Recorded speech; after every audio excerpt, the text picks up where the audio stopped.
Afternoons with Michael Price and Donna Lynch. 4BC Brisbane.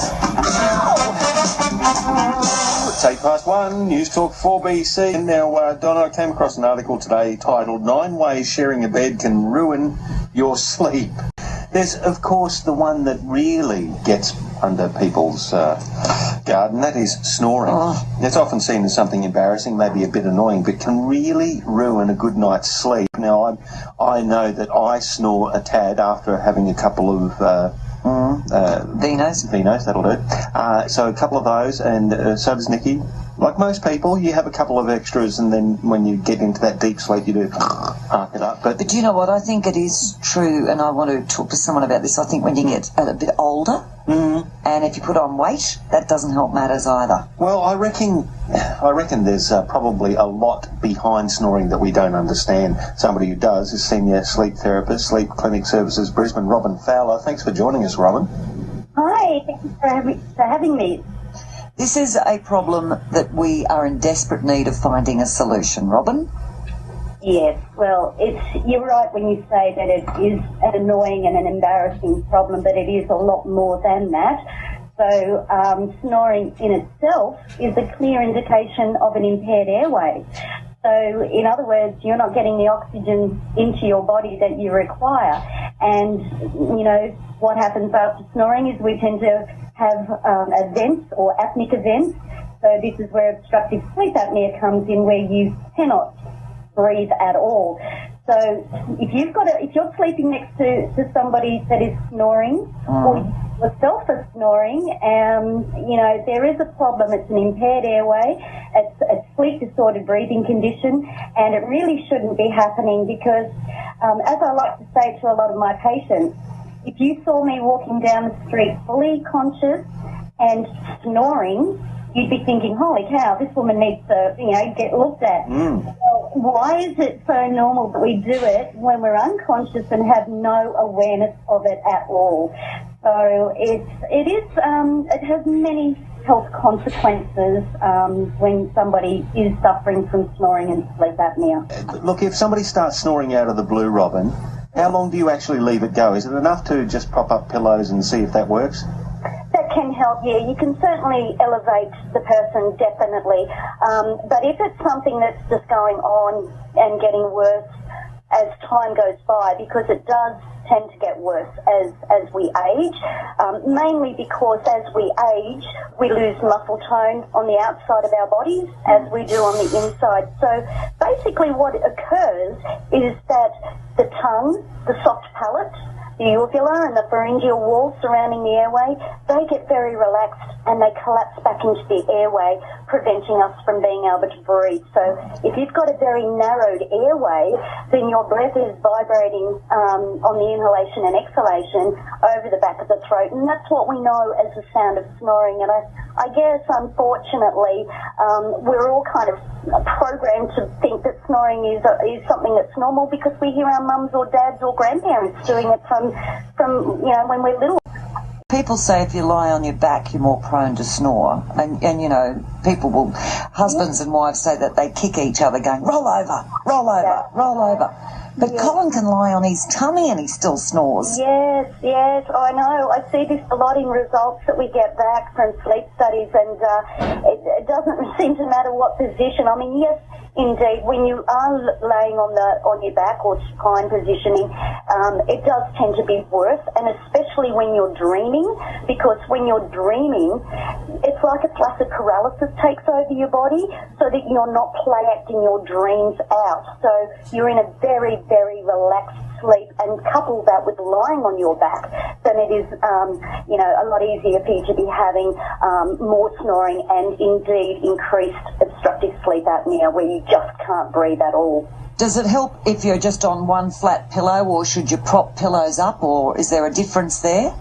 Well, they do say like to elevate is better, but then there's people that just can't tolerate that. You know, they're not comfortable. My own partner only likes to have one pillow, whereas I like to have two. So, you know, and we're both snorers. And of course, you know, treatment is the only way that you're going to be stopping that situation from occurring.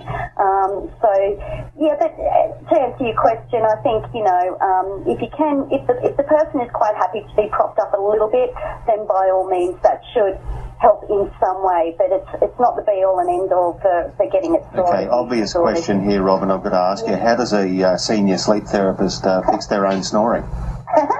Well, still the gold standard of treatment that we have in the world's current technology is CPAP, and I wouldn't be without mine for anything. You couldn't tear it away from me.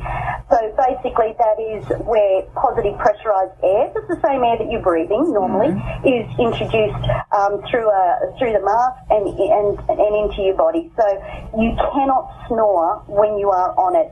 And unfortunately, people have, sort of preconceived ideas that Great Uncle Charlie had one back in the day and it was noisy than he's snoring. They're not like that now. The technology has come along in leaps and bounds. But is it comfortable?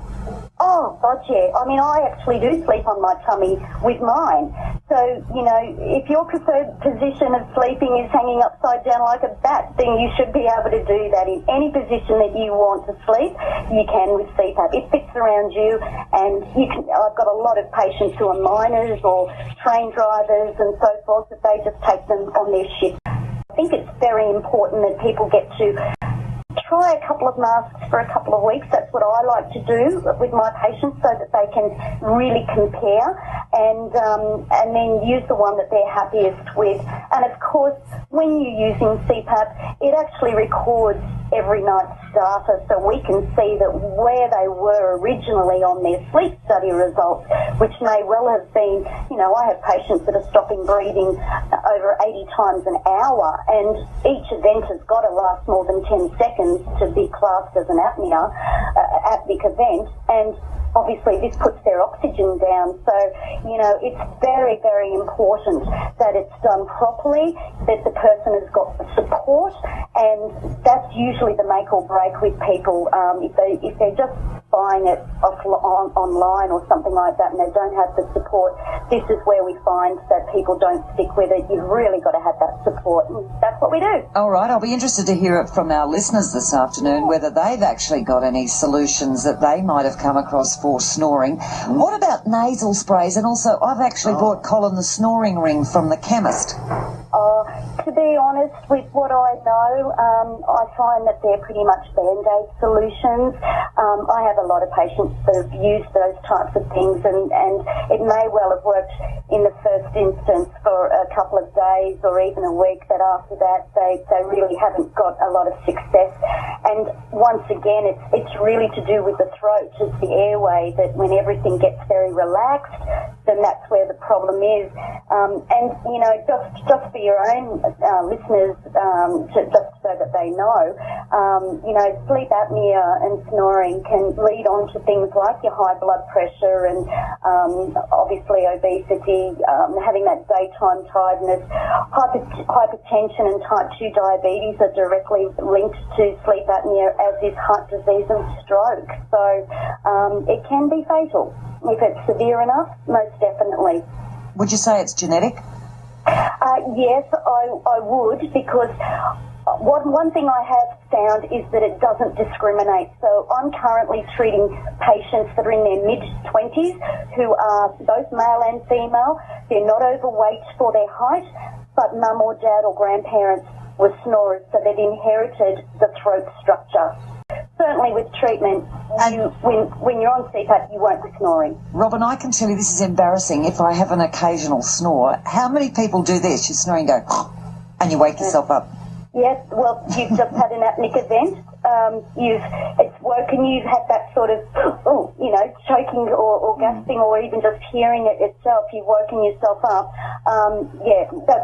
That's the start of an apneic event. Okay, so if, like I said before, if you only snore after a couple of drinks, are you on the same level as somebody who's verging on sleep apnea? Well, the only way you're really ever going to know is to have a diagnostic sleep study report. Okay. And I always say to my patients, please do your normal evening routine. So if you normally have a few drinks, do so, because I like it to be a true reflection of their typical night. So with our sleep studies, we do an in-home service so that therefore they can sleep in their own bed, which tends to be a lot more preferred to patients these days who are not happy about going into a hospital environment. Yeah, fair enough too. Well, look, thank you, Robyn. You've shed a lot of light on this. We appreciate it. Thank you. My pleasure indeed. Anytime. Okay, thank you. Bye-bye. Bye. Robyn Fowler, she's a senior sleep therapist, sleep clinic services here in Brisbane, and you've got, I suppose, A snorer in the family? let us know how you're dealing with it. Did you have to, like No Names No Pack drill, my in-laws, are basically separate rooms half the time? Yeah, my girlfriend down south, her and her husband are now in separate rooms as well. Poppy he's just a chainsawyer. Just all night, he just goes for it. So, Marie's just said, you, out of the room. That's how it works, but it's hard when it gets to that, isn't it? I can understand. I think it's a shame. It is a shame. It's 21 after 1. If you've got any thoughts on it, let us know. 13 32.